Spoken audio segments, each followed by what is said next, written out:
We'll put a few questions to you. On the Burgess speech? Yeah, maybe sure. that and AUKUS if you could. AUKUS, sure. Yeah. Tell us, Mike, first your response to... Are we going? We are. Okay, Yes. all right. Tell us first your response to Mike Burgess laying out last night this crescendo or great lift in foreign espionage in this country. Does that surprise you?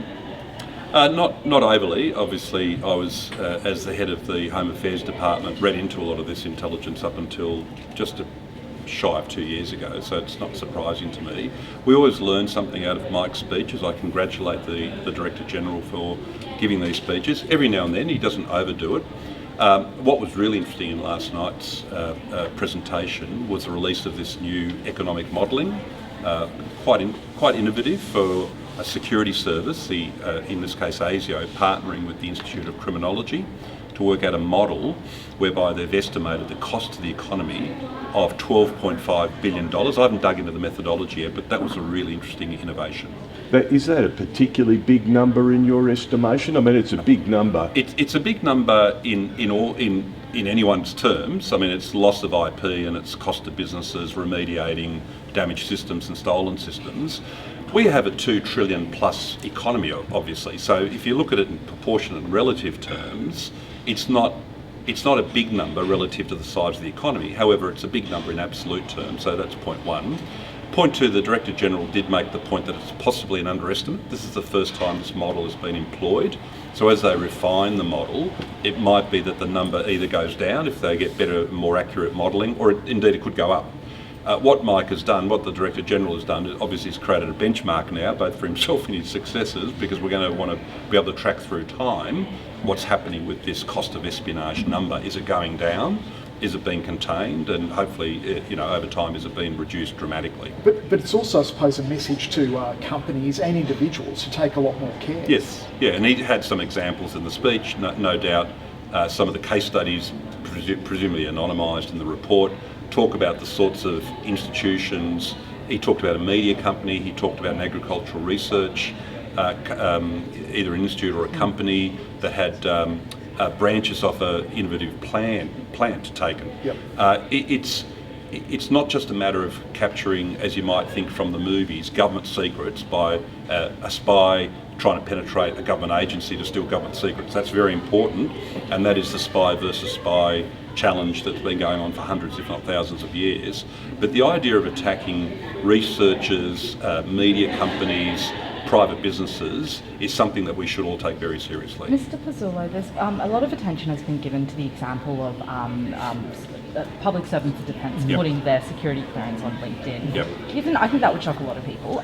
Given, social media is so big, should there be more explicit rules on, public servants with those higher security clearances accessing social media or having? I think there should be a two-prong approach. Prong one is the one that the Director General spoke about, which in future it's going to become a condition of the holding of a clearance. So in other words, if they come across evidence that you're putting it on a professional networking site, I think LinkedIn was used as an example, then it could affect the holding of a clearance, which obviously that means you can't hold your job. If some jobs, if you don't hold a clearance, your employment is then needs to be terminated. I think there's a second prong. The Attorney General's Department used to run the protective security function. That was transitioned a couple of years ago to the Home Affairs Department. I think there'll be something for my successor to think about it at Home Affairs, about whether she doesn't use the protective security framework, which is a regulatory scheme within government, to actually issue directions, to make it a lawful direction that you shall not do that. Now, once someone disobeys or is acting not in accordance with a lawful direction, it could lead to employment consequences. So there's probably two prongs that they could take here. Just in terms of another thing he said in the speech was that Australians would be genuinely shocked by the number and the names of the countries that are trying to steal our information. What should Australians interpret that as? Are our allies having a look into our backyard? You shouldn't read it quite that far. There are a lot of countries in the world, up to 200 countries have got flags at the UN, so there's a lot to choose from. I understand what the Director General's trying to do, is trying to say that it's more pervasive than you think. It's undertaken in some cases by surprising countries. But I've got a little bit more liberty than perhaps he has to say. If you looked at the league table, if there's a league table of, if you like, the volume of efforts, I suspect you'll find that the number one on the league table is a country that starts with the letter C.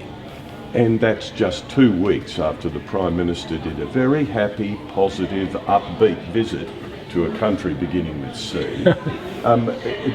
Does this report and the cost and everything, how does that reflect on our superficially happy relationship with China? Well, the Prime Minister would be deeply briefed on the cases and the trends. So he would have gone to the country starting with C, we can name it now China, Tim. Yep. He would have gone there fully cognisant of the nature of the risk. So he's factored it into the calculations that he's made about the relative balance between stabilising the relationship, but also, as he's made clear on occasions, as has Foreign Minister Wong and Home Affairs Minister Berg, you've also got to be realistic in that relationship, that there are going to be problems from time to time in that relationship.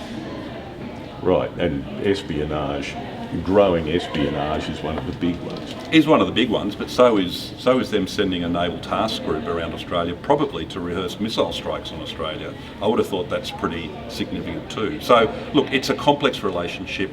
As I've said in other public fora, I think on balance, as long as we're not romantic about it and overly sentimental about it, I think there is value in stabilising the relationship, having a very direct open line to the Chinese leadership to be able to say, look, there are some things we can do together where we both prosper, but we know you're also doing these other things, and we're especially concerned, sure, espionage, foreign interference we're concerned about, but we're especially concerned about the possibility that your actions will lead to a war.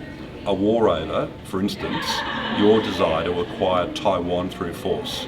We have to have the courage and the strength to have that discussion in the same way that we have the discussion quite properly on our common prosperity that we can achieve through trade. We can't just talk about the happy set of issues or the better set of issues without talking about those darker issues. All right. Cool. Thank you. Thanks so much. Thanks, Mike. Thank you. Hello. How are you going?